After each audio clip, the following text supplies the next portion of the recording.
Thinking about quantum gravity. Chapter 2, Part 2a, a possible resolution of the quantum measurement problem, Part 2 of 3 videos. Non-relativistic quantum mechanics, if we recall, is given by two postulates. Postulate A, the evolution of a quantum system obeys the Schrödinger equation, and postulate B is when a quantum system interacts with the classical measuring apparatus, its wave function randomly collapses to one of the eigenstates of the measured observable. So in this example, where the state psi is a superposition of two states psi1 and psi2, both being eigenstates of the observable we are measuring, say spin, and the state psi is a superposition of psi1 and psi2. With the measurement, it collapses to either psi1 or psi2 with probability mod A square or mod B square, which are these complex coefficients for the two states. So the part that we are going to revise is we are going to get rid of the classical measuring apparatus. We are going to replace postulate B by a new postulate B prime, where we will no longer talk of a measuring apparatus. The collapse of the wave function is a property of nature independent of a measuring apparatus. That's what we'll learn in spontaneous collapse theories. So as I said, in spontaneous localization model, we replace postulate B by some B, or postulate say B prime, whereas postulate A, namely Schrödinger evolution, remains unchanged. So in a sort of heuristic kind of language, this is how you would state B prime. We state it more exactly in the next slide. The wave function of the particle undergoes spontaneous collapses at a rate lambda to a region of size Rc around random locations x with a probability mod psi x square. So it's undergoing Schrödinger evolution, then suddenly at some time t, it undergoes a spontaneous wave function collapse to a region of size Rc around some random point x. So the spontaneous collapse can happen around any point, okay? And the probability that the collapse happens at a point x is proportional to the mod psi square of the wave function at that time t. Between any two collapses, evolution follows the Schrödinger equation. Okay, so this is essentially what spontaneous collapse. Of course, not just for a theory for a one particle system, it's an exact statement about non-relativistic quantum mechanics, which we'll see in a moment. And we have seen before the suggested values for the two new constants, lambda and Rc for a nucleon. Always we state lambda for a nucleon, and here I have put a subscript GRW, Girardi, Rimini, Weber, because in their model they propose this value. Some other people have suggested a somewhat higher value for the collapse rate lambda. So just to say that this is the GRW value, I put this subscript there. Okay, now an exact statement of postulate B prime, which is a statement for a non-relativistic quantum system. Given a system of n particles, its dynamics satisfies the following properties. During its evolution, the wave function undergoes repeated spontaneous collapses at random times, mathematically described as follows. At a given time t, we write down the wave function in configuration space. It's a function of the configuration variable, the position variables of the n particles, x1, x2, up to xn at time t. The wave function psi is mapped to the wave function given on the right of the first equation, ln x times psi t of x1, x2, xn. Psi t was the initial wave function on the left. It is acted upon by a jump operator ln, and we divide that jump operator's action divided by the norm of ln psi t. Okay, so what's going on here? Ln x is the jump operator for the nth particle, which is defined as shown here in the second equation. it's a Gaussian peaked at the location x, and e to the minus qn minus x whole square by twice rc square, and the normalization factor. Qn is the configuration variable for the nth particle. X is the location to which jump takes place. So let's remember, x is random. The jump can take place to any position in physical space.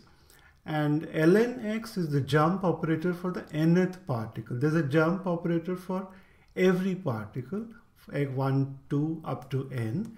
And what the jump does, the spontaneous collapse corresponds to the jump operator acting on the state psi. So psi is the state of an n particle system. There's a jump operator for every particle, and the probability for the jump to take place to a random location x is given by the square norm of ln psi. So notice one thing, the jump operator is a linear operator, that's clear from the structure. The nonlinearity in the jump process comes from the denominator on the right hand side of the first equation, the division by norm ln psi, norm of ln psi. That division makes the map nonlinear. Okay, the jumps are assumed to occur according to a Poisson process with a frequency lambda. And between any two collapses, evolution satisfies the Schrodinger equation. This is the precise statement of the spontaneous collapse model, and this is now all of non-relativistic quantum mechanics. Postulate B has been replaced by B prime, which is stated here, and the last line states postulate A, which remains unchanged. So as I said, this is all of non-relativistic quantum mechanics.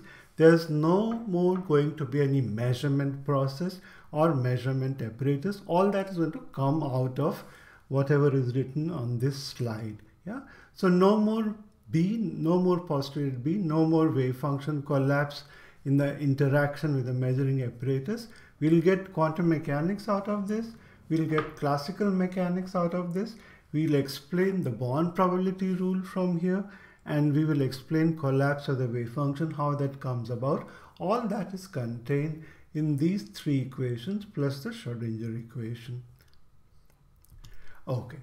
Quantum theory is a special case of spontaneous collapse models defined by the collapse rate lambda being equal to 0, and RC, the coherence length, the coherence width or the coherence size to which the collapse localizes the particle, that is actually infinity in quantum mechanics, because before the system interacts with the measurement apparatus, there's no localization. So quantum mechanics is 1 by RC equals 0 and lambda equals 0. So that is the origin of this two-dimensional plot, which shows quantum mechanics as a special case of spontaneous collapse theories. The curve-marked line of action demarcates the region ruled out by experiments from the region which is allowed, which is still allowed. So future experiments are, current and future experiments are trying to push the line of action down closer towards quantum mechanics, so that either they'll confirm GRW or they will allow GRW. They'll allow spontaneous collapse model. So it's remarkable.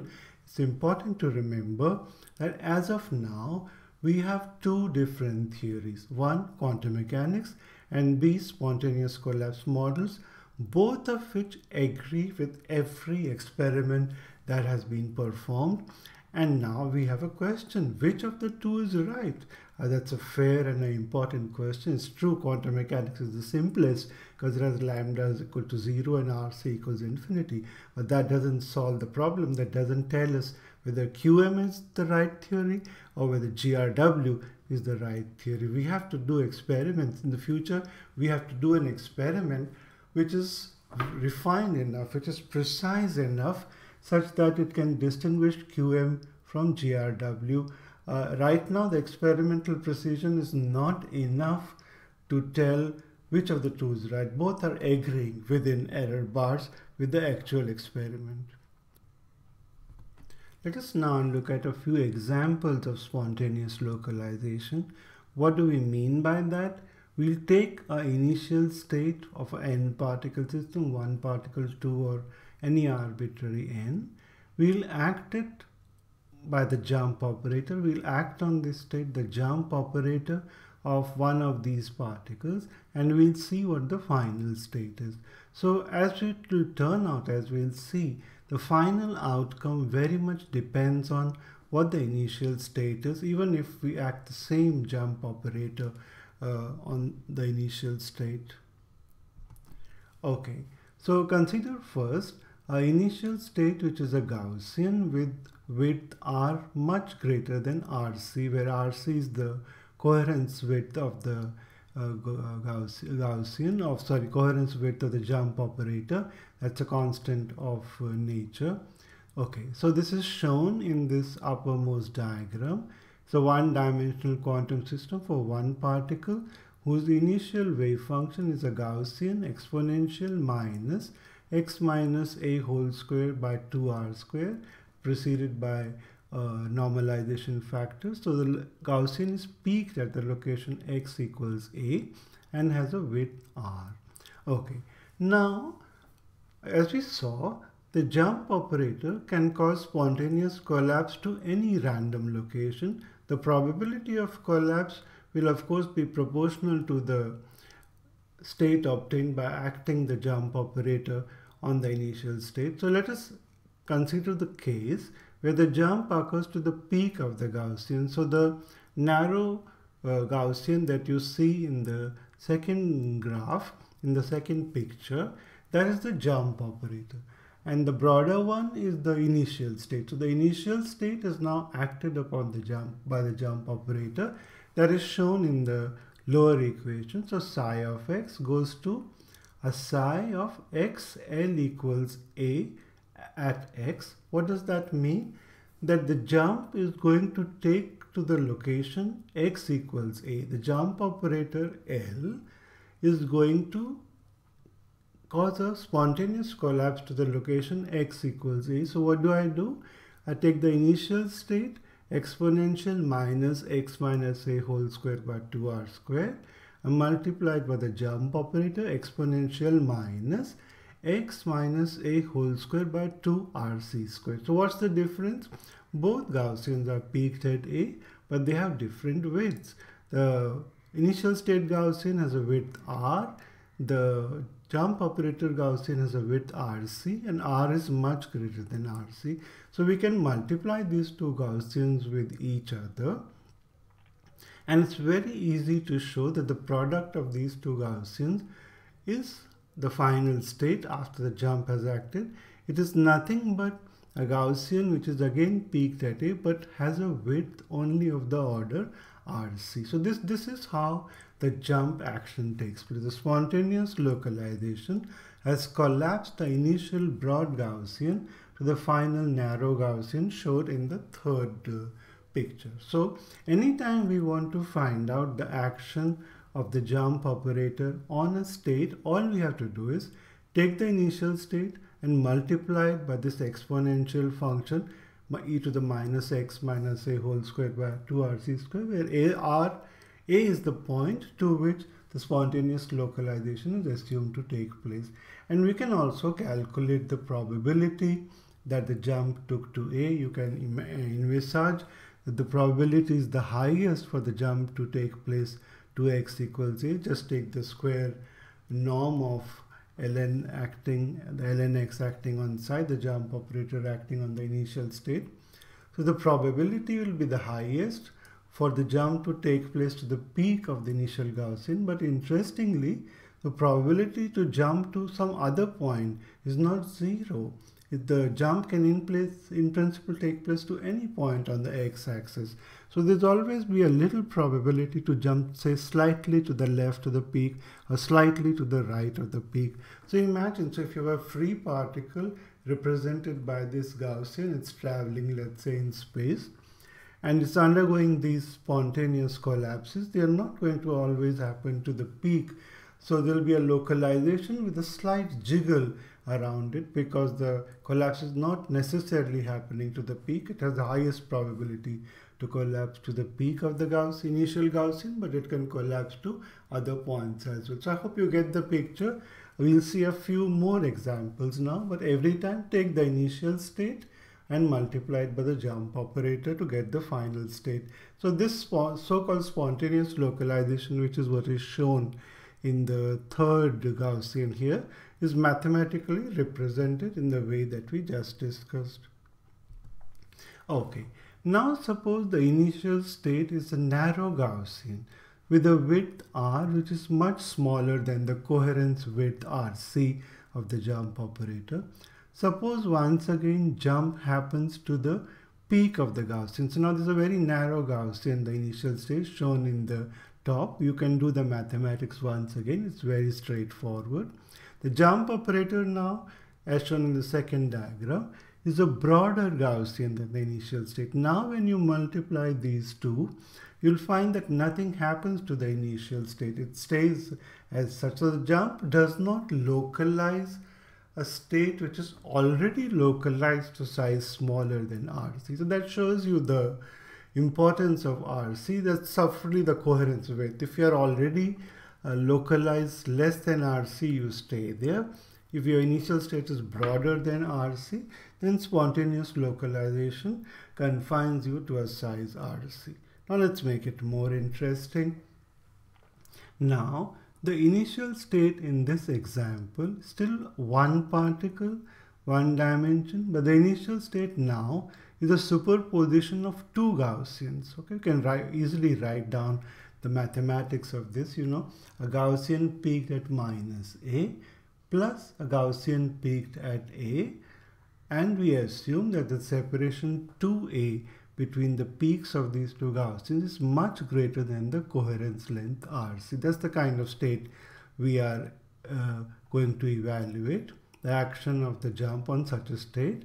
The width of each of the two Gaussians is assumed to be much less than RC. Their separation is much greater than RC, and that's the initial state. So this is a superposed state, yeah? It's like a chair here and chair there, except that this chair has only one nucleon. It's a nucleon here and there. So a neutron here plus a neutron there, if you have a state like that. And let us ask this question. Suppose the jump happens to the point x equals minus a. So as I've been saying, the jump can happen to any point. It's random and it can happen anywhere. You can calculate the probability of the jump to any particular place. And you know, again, you can easily show in this particular example, spontaneous collapse is obviously very likely to happen either to minus a or to plus a, because that's where the state is localized, either minus a or plus a.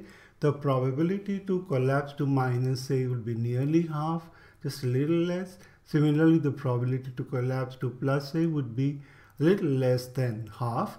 And there'll be very, very tiny probabilities to collapse somewhere else. Okay, so suppose the jump happens to the location x equals minus a. So you take the jump operator Gaussian, multiply it with the sum of the two Gaussians represented by the upper state. It's easy to show that the final state will be the Gaussian peaked at minus a. The other Gaussian is gone. So that is how spontaneous collapse destroys superposition. Yeah, because the initial state was like the neutron here plus the neutron there, but now is the neutron here, just that's left. So superposition is destroyed and the particle jumps to one of the two possible outcomes. Okay, now if the initial state, which is the sum of two Gaussians, if the separation between the two Gaussians is much smaller than the coherence width RC, if the width of each of the Gaussians is much less than RC, and then suppose jump happens to minus a, again you can do this calculation. It's very straightforward. Take a sum of two Gaussians satisfying these conditions, 2a much less than RC, r much less than RC. Multiply that with a jump operator for jump to occur to x equals minus a, no change in the state. Superposition is not destroyed if the two initial wave packets are separated by size less than RC. Yeah, so we get a clear picture of which kind of superpositions are destroyed. Those which represent superpositions over a distance much larger than RC. Okay, now we make it more interesting. We get to the crux now of how spontaneous collapse solves the measurement problem. Suppose you have a composite system made up of two bound objects, so shown in blue here with one nucleon, and orange the other nucleon, number 2. So let's imagine, for example, this is a deuteron, okay, the nucleus of heavy hydrogen. There's a neutron there, let's say that's 1. There's a proton there, so let's say that's 2. So this is a bound system. So what do I mean precisely here by bound system? You make any change to 1. Suppose you push 1, then automatically 2 will also be pushed, so that the relative structure defined by 1 and 2 doesn't change. So you of course have an intuitive picture what I mean by bound. If a chair has 10 to the 23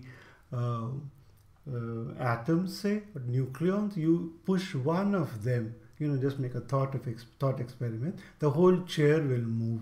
Yeah, changing the location of one of the particle affects the whole system. So that's a bound system. Unbound, of course, like a, say, ideal gas, you hit one of the molecules, nothing happens to the other. So those are unbound systems. So right now we are talking of a bound system, and we want to see what spontaneous collapse does to that. Okay, so suppose we have a superposition of the deuteron being in two places, deuteron to the left plus deuteron to the right, as shown in the middle diagram. So this is, what does this correspond to? Look at the graph of the Gaussians. So 1 on the left, particle 1 on the left, the neutron, that's a Gaussian wave packet. You can now actually do this calculation. And 2 is the Gaussian wave packet for the proton on the left. So write down a state of the following kind. It's a product of two Gaussians, which are very close to each other, plus a product of another two Gaussians, which are again very close to each other. But the left pair is far from the right pair. Okay, so we can mathematically write this down. This is an entangled state. You can easily see that, yeah. It is not a product state of 1 and 2, but particle 1 is at two locations. Particle 2 is also at two different locations. Superposition of proton to the left, proton to the right, neutron to the left, neutron to the right. But these two are bound. So that produces an entangled state. You cannot separate the state of particle 1 from that of particle 2. So that's the meaning of an entangled state. The state shown by the upper diagram is an entangled state of a neutron and a proton. Now, suppose particle 1 undergoes spontaneous localization on the right hand side, to the peak on the right. So you can actually take the jump operator for particle 1, multiplied by the state, entangled state Gaussian shown in this diagram. You will find that when the jump acts on this entangled state, and if we have assumed that particle 1 jumps to the right, then the final state is such as if both the neutron and the proton are simply localized on the right hand side. The superposition and entanglement has been lost.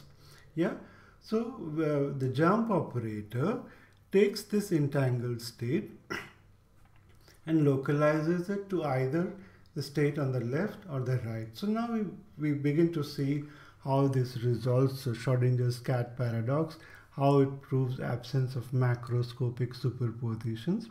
Instead of 2, now imagine a bound state of 3 nucleons, 4, 5, 10, a million, and all the way up to say 10 to the 23. You can easily convince yourself that if any one of the particle jumps or undergoes spontaneous collapse, it takes the whole system with it. Even if you have 10 to the 23 particles, collapse of any one particle will break this superposition. So let's see, what is the significance of that? That brings us to the amplification mechanism of spontaneous localization. So consider a superposition of a bound state of two nucleons, as we just saw. This is the state psi. equals the entangled state psi1x, psi2x plus psi1y, psi2y. Okay. So what does this mean? The x is the location on the left, y is the location on the right. So it's the deuteron here plus deuteron there kind of. So deuteron at x plus deuteron at y. And since it is made of two particles, it's an entangled state. This state will collapse, say, to the location y when either one of the two nucleons collapses. If the neutron collapses to y, the full state collapses to y, the deuteron collapses to y. If the proton collapses to y, then again the deuteron collapses to y. So because the deuteron is a bound state, its spontaneous localization to the location y can be caused by the collapse of either the first particle or the second particle. Now the spontaneous collapse jump operator is independent for the two particles. The collapse rate is lambda for the neutron. It is lambda also for the proton. So clearly it is, you can reason for yourself that because there are two particles now in this bound state, the effective collapse rate is 2 lambda. So you see, spontaneous collapse rate has doubled because there are now two particles. So now if there's a macroscopic bound state of n nucleons, the collapse rate amplifies to n lambda, and n can be large, you see. N can be 10, 100, 1000, but if it goes all the way up to 10 to the 23, the collapse rate is much higher than for an elementary particle. This is the amplification mechanism which solves the measurement problem, because spontaneous collapse happens extremely rapidly for a macroscopic object. So let's understand how is the measurement problem solved. So suppose you have an incoming state which is a superposition, say, of spin up and spin down. An electron is coming in, superposition of two states, spin up, let's say psi1s, and spin down, let's say psi2s. Okay. And the apparatus, which is denoted by A, is the pointer, which can be in the state psi1a or psi2a. Psi1a is the state which is such that if the spin was up, the pointer would point to the left, and if the spin was down, the pointer would point to the right. So the entangled state which forms when the spinning electron interacts with the measuring apparatus, which is the pointer. This entangled state is the state spin up times pointer to the left plus spin down times pointer to the right. And the pointer is a macroscopic object, you see, made up of a very large number of particles. Its collapse rate is n lambda. So this state that we have produced is now a superposition of two states of the pointer, pointer to the left plus pointer to the right, entangled with the spinning electron. This state will be extremely short-lived, you see. It is like, suppose you have n particles in the measuring apparatus. The collapse rate is n lambda. If lambda is 10 to the minus 17 and n is 10 to the 23, as we saw in the previous talk, the collapse rate for this state, which is the entangled state of the spinning electron and the measuring apparatus, the collapse rate for this state is 1,000,000 collapses per second. There's one collapse every millionth of a second. This state will quickly collapse to either pointer on the left or pointer on the right, and it will appear as if the electron, the spinning electron, also has collapsed. What actually has undergone wave function collapse is the pointer, but the outcome state will be either spin up pointer to the left, or it will be spin down pointer to the right. It won't any longer be a superposition because the pointer is macroscopic and undergoes spontaneous collapse very rapidly. So collapse of the wave function is nothing but spontaneous collapse acting on this entangled state, and you can also show that the probability of collapse is determined by the coefficients of the state of the spinning electron. So probability of pointer collapsing to the left would be psi One is mod square, probability of pointer collapsing to the right. We cite 2 as mod square. So it's very interesting that the collapse actually happens on the pointer, but the collapse probability is determined by the initial state, of the incoming quantum system, the spinning electron, which was in a superposition of up and down. So this can actually be proved that the Born probability rule then comes out, and the probabilities are governed by the quantum system, even though the collapse, spontaneous collapse, is happening on the pointer. So this is another important slide. Composite systems are such that not all macroscopic superpositions collapse. So look at the example of an ideal gas. So this is no longer a bound state. It's not an entangled state. It's what we call a product state. So suppose it's again a two-particle state made up of a neutron and a proton. The first part shows neutron here plus neutron there. Product, proton here plus proton there. So the neutron and the proton are not entangled. They are not bound with each other. So that's like the ideal gas situation. Each of the particles together in this example is in a superposition. But if you make a change in one of them, it does not affect the other. So it's a product state as opposed to entangled state, as shown in this upper graph. A Gaussian plus another Gaussian for particle 1. So you can write down this Gaussian state, which is the sum of 2 Gaussians for the particle 1 into a sum of 2 Gaussians for particle 2. Suppose particle 1 jumps to the state on the right. So clearly this you can again show by acting the jump operator on this product state that particle 1 jumps to the state on the right. Nothing happens to particle 2. It remains in its superposed state just because the state is not entangled. It's not a bound state. So the collapse rate for such a state is lambda. It's not 2 lambda. Okay. So this is what, for example, happens in a superfluid. A macroscopic superfluid will not undergo spontaneous collapse. It is a quantum state. Superconductor, superfluid, a Bose-Einstein condensate. It is a macroscopic quantum state in the sense that it has many particles, but it is not an entangled state. It's not a bound state. Each particle by itself is in a superposition. That's what makes it quantum.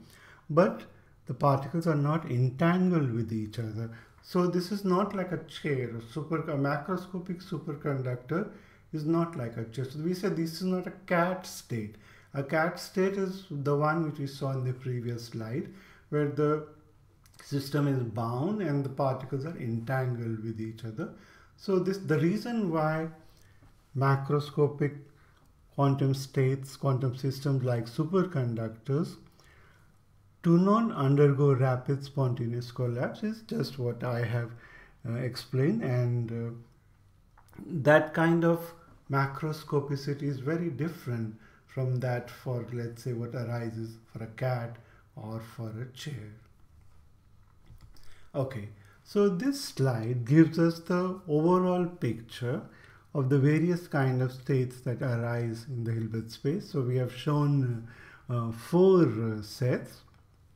Top left, the system is stable and doesn't undergo spontaneous collapse because collapse is very rare. These are microscopic systems. Lambda is too small.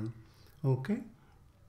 Top right, take a macroscopic object like a table. It has already undergone spontaneous collapse. It repeatedly undergoes spontaneous collapse. These are classical systems. They are described by classical mechanics.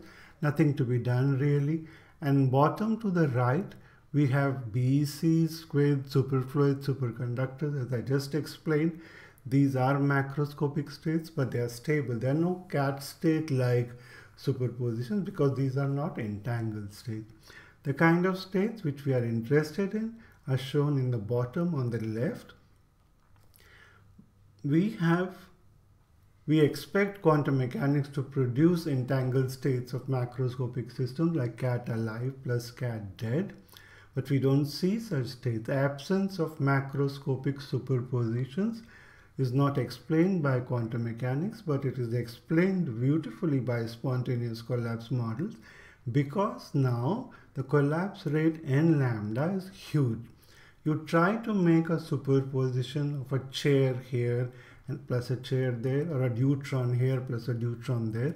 It will, sorry, not deuteron. If you do it for deuteron, then the collapse is still rare. But if you have a large number of nucleons like in a cat or in a chair, then you would have very rapid spontaneous collapse, because n, the number of nucleons in that object, is extremely large, and spontaneous collapse would send that to the state on the top right, which would be a macroscopic object either here or there.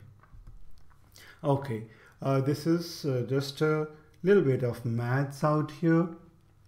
So we have postulate A and postulate B prime, and the spontaneous collapse that we are so far talking about was discrete. Collapse happens, Schrodinger evolution. Collapse happens, Schrodinger evolution. We can take a continuum limit of that, because we would like to write down a physicist's equation for the whole process, and that is a modified Schrodinger equation that we talked of earlier. A nonlinear, stochastic, non-unitary modification of the Schrodinger equation. We can write it down by writing like in the upper equation. The state d psi is equals alpha psi dt plus beta psi dw, where dw now represents a stochastic process. It's a random function known in a special Brownian motion example as the Wiener process. So a random function or a stochastic function. So this is the modification of the evolution of the Schrodinger state. The alpha psi dt part represents the unitary evolution, which is also linear, it is deterministic. Beta psi dw represents a stochastic modification. So just have a look. This equation, the upper equation, is linear, but in general it would not preserve norm during evolution. So like we talked in the last video, we demand that this modification preserve norm, and there should be no superluminal signaling because of this modification. Then it can be shown that the modified Schrodinger equation, which describes spontaneous collapse, is shown in the second equation. You see the part minus I over h bar Hamiltonian times dt, that is the Schrodinger evolution. The second and the third terms together represent the nonlinear stochastic non-unitary evolution. As you can see, there's the I factor in front of the Hamiltonian. There is no I factor in front of the second and the third terms. This is the non-unitary stochastic part. It is also non-linear. So this is an example that I show you for a one particle system. It can be done for an n particle system. That's not a problem. Lambda is the collapse rate, and Q average is the expectation value of the configuration variable in this state psi. So that's where you see the nonlinearity. You see the nonlinearity in Q average. So this is one example of a continuous spontaneous collapse model. There are more general examples. The CSL model we talked of earlier, continuous spontaneous localization, looks more complicated, more sophisticated than this. So this, I just wanted to give you a flavor of how a modified Schrodinger equation arises. This is equivalent to the two GRW postulates A and B prime that we talked of a few slides ago. So this nonlinear stochastic equation can be used to show collapse of the wave function, and it can also be used to derive the Born probability rule. So what is the philosophy of this equation? So it has a unitary part, it has a nonlinear, non-unitary part. For a quantum system, for a microscopic system, unitary evolution dominates. I can neglect the second and third terms. For a classical system, it can be shown if you have many, very large number of degrees of freedom, this equation actually goes over to classical mechanics. That's not a surprise. Even the Schrodinger equation goes over to classical mechanics. The difference is that in the standard quantum to classical transition in the Copenhagen interpretation sense, we are unable to explain why macroscopic superpositions are absent in the classical world, whereas from this equation it can be beautifully shown that if you try to create a macro superposition of two different position states, that state will collapse extremely rapidly because the collapse rate n lambda is very large. There's one more thing I should mention at this point, that collapse in the spontaneous collapse model is always assumed to happen in position space. So now one could well ask, what is so special about positions? So this answer can be given at various levels. We'll keep coming back to this point. Right now, the motivation can be simply stated as all quantum measurements are essentially position measurements. If you think about it, every measurement finally boils down to measuring effectively the position of the pointer. So we want collapse to happen in position space because in a real life measurements also collapse happens in position variable. In the sense, all measurements are position measurements. We'll come back to this question later, but right now we just have to remember spontaneous collapse is assumed to happen in position space. Spins, for example, do not undergo collapse, but because even the spin measurement is essentially at the end of the day a position of the pointer measurement, it seems as if spin states also collapse if they are initially in a superposition, although there is no spontaneous localization of spin. Spontaneous localization is only of the configuration variables.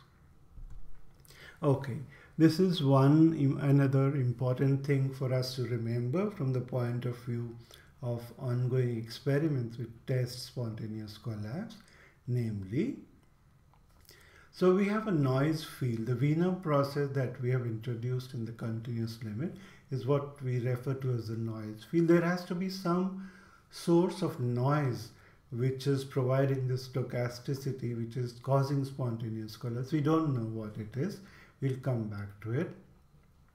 But because the noise randomly localizes because of spontaneous collapse, a particle to either this location or that location, the particle undergoing repeated spontaneous collapses undergoes a random walk, which you can visualize, because the collapse locations are random. And so there's an associated Brownian motion with this spontaneous collapse, which you can also think of in another way.